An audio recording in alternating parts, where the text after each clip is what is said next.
Thank you very much, MJ. Very good win. In the end, she's actually had time to ease up. She looks to be a smart filly, this. She's my world. Well done to Justin Snaith. I'm sure we'll get reminded as to why we didn't pick this one on top. But nonetheless, well done, Justin. You've trained home a one world, and you'll be very happy with that. He reminded me during the course of last week that he's coming to the course on Sunday as an angry man. He's got a pep in his step, and he'll be very happy with the way things have turned out after race one. Richard Fourie, the man that's banging home winners. Good to see you. Well done, sir, for yesterday. We're watching you closely. I know that you got your fan base around the country, and they'll be very happy that you've opened up the Jets in KZN. Yeah, look, I thought it might happen at Scottsville, but it had to happen at Hollywoodbets at Greyville, and it was a good start.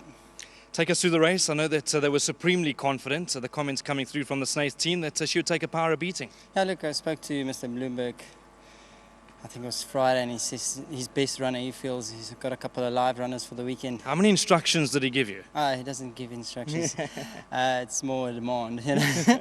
But yeah, he was confident about the filly. Obviously, it's always a bit tricky from the draw, but you get here today and there's not a breath of wind, and it's just gorgeous. So jumped out, elected her to run along a bit, but she was in a nice demeanour and a frame, and she was doing her work right, and picked them off one by one, and moved up next to Mana's horse, and you know, he was a youngster, and I just had the experience on him, you know, having a couple starts. So great win. Well done to Team Snaith, to the whole host of owners in the horse. Lovely filly. I've always rated her from the beginning. It's just nice when you get the cherry on the cake to getting to break the maiden. But lovely horse, and then a special thank you to my sponsors at Ridgeman, and let's see for a good day.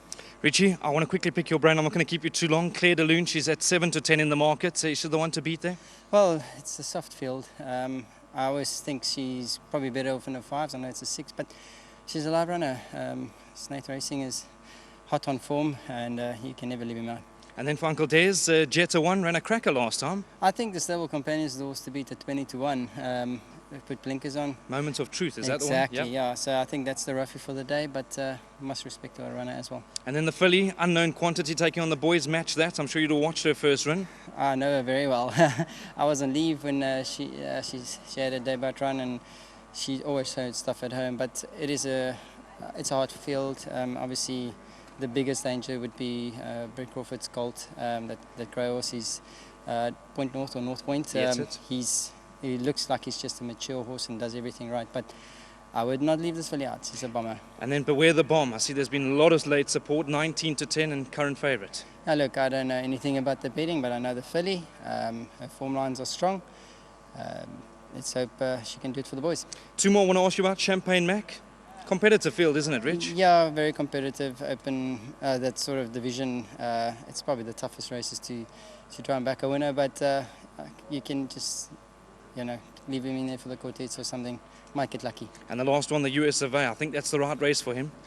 I believe so as well.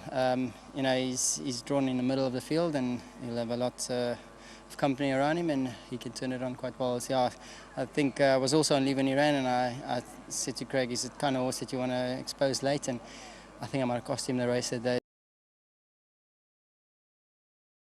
Thank you. There we go. That's Richard Fourie. Great to see him. Thanks for the inputs. I know it's lengthy, and we've kept Snaith and his team waiting, but punters needed.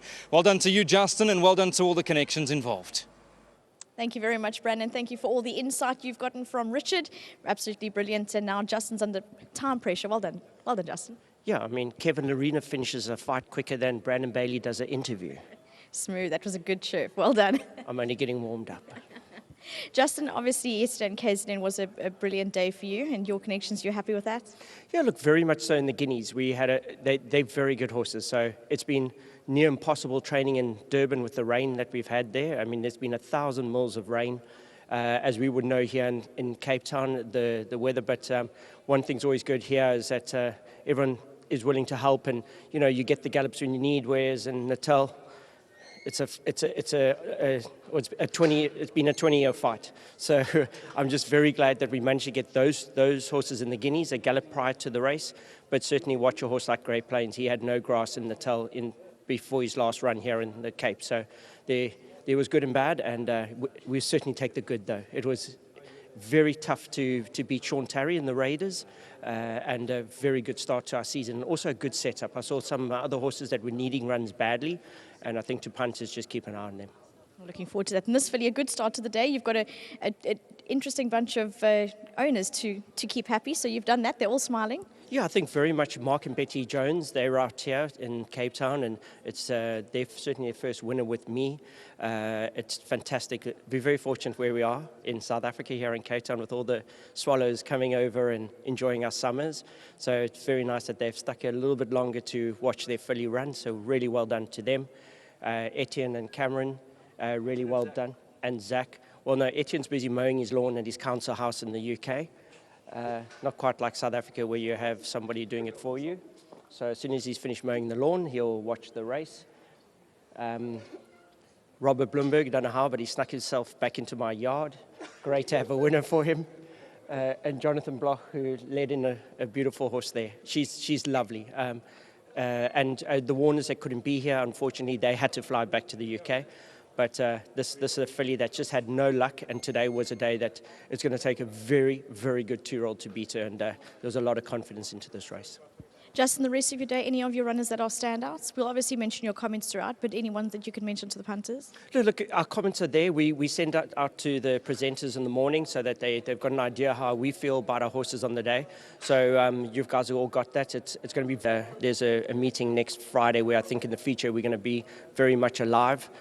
We really are working very hard to keep this run going. Well, hopefully it does. Well done, Justin. Much appreciated. Thank you to Ambient Stud. Well done, Marion, on breeding a lovely filly. Well done. Next up, we're going to have some of the owners. Robert Bloomberg's most certainly striding out first. Well done, Robert. Thank you very much, Victoria. I had to get in first before Jonathan Bloch. You know, he loves the cameras, although personally I've always thought he's got a better face for radio. But I had to make sure when we led the filly in that I didn't stand on the same side as him, because we didn't want to all fall down in celebration again, you know. Very kind of you, Robert. Talking about this is a good start to your day. Other runners on the day? Vicky, you know, I thought that I had 4 really good runners this weekend. All 4 of them had finished runner-up at their last starts. And it didn't start very well in PE on Friday when the Grey Rat got beaten yet again. You can't be shocked by that lovely horse. No, I hate that horse. But in all seriousness, I did tell everyone that I thought my best chance of a winner this weekend was this filly. The form lines were too strong, you know. She finished runner-up on debut against the Colts. The third horse was Malmesbury Missile, who subsequently won, and then ran in the slipper here, short head behind Dreamworld, that's highly rated running in the nursery just now, in front of horses like Black Cheetah and Claire de Lune, who I think will win the second race. And of course, the other day he ran third in the Godolphin Bob. So after that, we then ran fourth in a listed race, and then she had shins, was off and slightly needed it last time, and was a trifle unlucky. So I thought on form she would be very hard to beat, and she was my best. I've got past and present in the third race. I cannot understand why he was priced up odds on. I'm not saying he can't win. He looks to have a really good chance in that field, but he falls into the golden grey category of not to be trusted, having finished runner-up 3 times. I'm very scared of Jetta 1 there. He's £2 better off for a 2.5 length beat-in. But more importantly, he's drawn well with Richard up, and I think he's going to dictate. And we've put blinkers on our horse, and I don't think we're going to get to the front, and he's terribly one pace. So if we can beat Jetta 1, then I think he can win. But as I say, I don't trust him. I have the US of A in the last race. You know, I think a lot of that horse, if he didn't have bad luck, he'd have no luck at all. He sat in his box for 5 months, having cracked a radiocarpal bone, made an incredible comeback. But he was hemoconcentrating. But he needed the testosterone for bone growth, so we took a chance on Met Day and it backfired. We gelded him, and his comeback run the other day was superb. He's spot on for today, and I'll be very gutted if he doesn't win today. Robert, all the best for the rest of the day. Thank you for those comments. Thanks, Vicky. Next up, Cameron. Yeah. These guys are always thoroughly entertaining. I don't know if you're really in for it, but we'll get to all of them. Cameron, well done for the win. Awesome. Thanks so much, Vicky. Yeah, I just wanted to say well done to all the partners. If you haven't watched the Cape Racing preview with Brandon Bailey and Alistair Cohen, you just got another one from Robert Bloomberg. So well done to him for that. Yeah, big shout out to my dad and to Zach who are watching in the UK. You guys are missed today. And well done to Team Snaith, as usual, delivering an excellent performance, and obviously to Richard Furry for a fantastic ride. Well done. Thank you. And if you don't mind coming across, it was Justin mentioned it's lovely to have you. First win for him. My husband and I, yeah, it's lovely to be here and to share with this beautiful horse. Yes, we're very privileged to be with Jonathan and the rest of the team. And it's also lovely racing in the Cape with this beautiful sunshine, I'm sure. Sadly, we are flying this evening, so we're leaving. Yes, indeed. We'll have a bottle of champagne on the plane. Very fitting. Well done. Okay, thank you. Enjoy. And before you go away, you can't leave yet. You all have to gather around again. You're receiving a check. So this is a bonus check from the Cape Racing Sales Juvenile Bonus. There you go. Felix will come across and hand that over. So number 12, She's My World, receives the Cape Racing Sales Juvenile Bonus of 100,000 Rand, 75,000 Rand to the owners and 25,000 Rand to the vendor. So that's the winner in race 1 is number 12, She's My World.